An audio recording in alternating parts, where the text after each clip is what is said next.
sentiments de gratitude pour nous avoir associés à ces festivals. Je vais donc parler d'un point de vue qui est le mien, celui des philosophes et des sociologues. Je vais dire que d'emblée que je ne suis pas poète, même si j'écris des poèmes, parce que je ne les ai pas vraiment publiés dans un recueil, mais je suis philosophe et sociologue des formations, et c'est à ce titre que je voudrais en fait échanger avec les littéraires, les poètes, les créateurs littéraires que vous êtes. J'ai proposé d'intervenir sur les thèmes pour une phénoménologie critique de la création poétique à l'aide de l'intelligence artificielle. L'essor des intelligences artificielles dans les pratiques d'écriture et de création artistique, en l'occurrence celle de la création littéraire et poétique, invite à une interrogation philosophique fondamentale. Par-delà les analyses simplement littéraires du lexique, de la caractérisation et des figures de style qui prétendent établir l'existence de la valeur émotionnelle et de l'intentionnalité dans les textes littéraires IA, par exemple les romans ou les poèmes. Et je vais tout de suite préciser, en fait, mon texte a été inspiré par un article qui a été publié dans la revue Argofénan par Résine Ortiles de l'Université Alassane Ouattara de Bouaké. Ce texte est intitulé l'intelligence artificielle dans la création littéraire, analyse stylistique comparative des deux textes générés par les IA et deux textes humains. Le texte a été publié dans le volume 4, numéro 15, en mars 2025. Donc c'est par rapport à ce texte-là que je vais dérouler l'ensemble de réflexions d'ordre philosophique pour interroger la spécificité de la création poétique humaine par rapport à la création, disons à la production littéraire de l'intelligence artificielle. Alors, la production textuelle algorithmique peut-elle être prise pour une véritable création poétique? Sinon, quelle est la spécificité de la création poétique humaine par rapport à celle de l'intelligence artificielle? Cette question ne relève pas seulement des débats esthétiques, mais aussi philosophiques, voire épistémologiques. Elle engage aussi une réflexion de fond sur l'essence, la subjectivité et j'insiste sur la différence, la subjectivité et la subjectivité, c'est-à-dire l'absence du sujet, A privatif et sujet, l'absence du sujet, donc la subjectivité et la condition humaine. L'intelligence artificielle génère certes des textes formellement appelés poèmes, mais les similitudes textuelles et esthétiques ne masquent-elles pas une différence profonde entre création poétique humaine et production textuelle artificielle? Vous aurez reçu que j'ai fait la différence entre création poétique humaine et production de l'intelligence artificielle. Le paradoxe de la production poétique par l'intelligence artificielle consiste en ce que celle-ci crée sans ressenti et émet sans intentionnalité. On peut considérer que l'attribution, comme le fait par exemple Résine Descente, on peut considérer que l'attribution des émotions et de l'intentionnalité au poème et au roman produit par l'intelligence artificielle répond sur une confusion conceptuelle qu'il importe de dissiper avec rigueur philosophique et épistémologique. Cette confusion consiste à projeter sur des artefacts de propriétés qui, en philosophie, ne peuvent être pensés qu'à partir de l'expérience vécue d'un sujet incarné dans le monde phénoménal.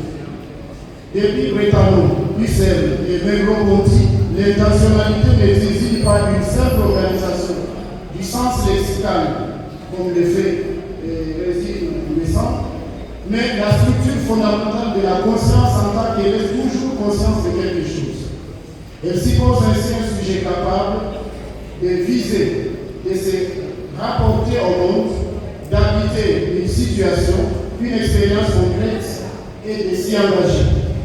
Or, l'intelligence artificielle, au stade actuel, ne possède ni conscience réflexive, ni monde vécu, ni temporalité propre. Elle n'est pas innée au monde par la corporéité, mais un dispositif indispensable de calcul opérant sur des régularités formelles du langage. La production algorithmique du langage repose sur des opérations de calcul dépourvues d'expérience vécue par un corps dans le monde et des responsabilités de sens qui engagent les sujets dans une relation avec autrui et avec le monde. On peut se demander, d'un point de vue philosophique, ce qu'il advient du sens lorsque le langage est détaché de l'expérience vécue, du corps et de la responsabilité subjective, c'est-à-dire de l'éthique. Cette interrogation pourrait sous-entendre une étude transdisciplinaire et transdisciplinaire linguistique.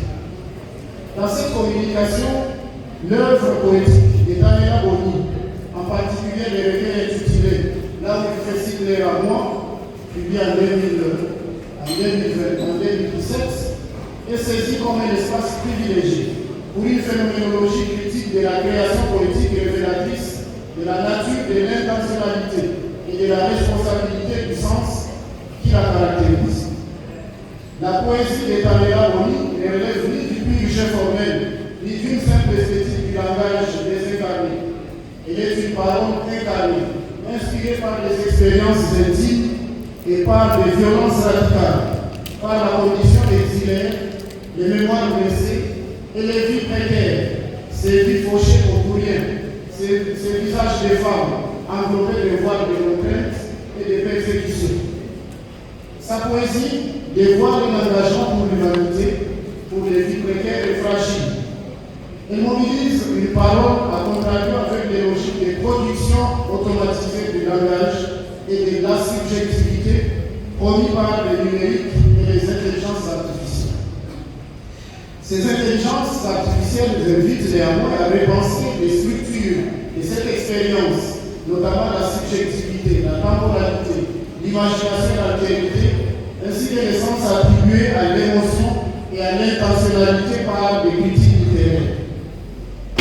Premier point, la création poétique comme expérience corporelle incarnée et tournée vers l'intentionnalité. Dans les recueils intitulés Là où il fait si clair à moi, le premier poème de Daniela Boni est intitulé Les mots sont des arbres préférés. Il décrit des guerres, l'exil provoqués par la raison disjonctive exclusive dans le champ social. Ils sont vécus comme des expériences de la subjectivité. Ces extraits choisis, les extraits que je vais choisir ici pour analyse, mettent en scène le départ, le regard hostile, le retour, la transformation dans les tourmentes des guerres et des révolutions qui révèlent des jeux de chaises musicales. Chaises musicales, expression de Daniela Boni, révolution, accompagnée des chaises musicales interviennent dans ces recueils. Ces extraits font apparaître, comme je vais le montrer tout à l'heure, les structures fondamentales du vécu dans la situation des violences radicales et de l'exil, les nationalités, la conscience, la corporéité, la relation à autrui, la temporalité historique et l'irremplaçabilité du lien d'origine, même lorsque les turpitudes humaines les défigurent et les rendent reconnaissables. Les vers, j'ouvre les guillemets et je vais donc lire les vers. Je n'ai pas d'autre arme entre les mains, une vis inconnue. Je n'ai pas d'autre arme à portée des mains.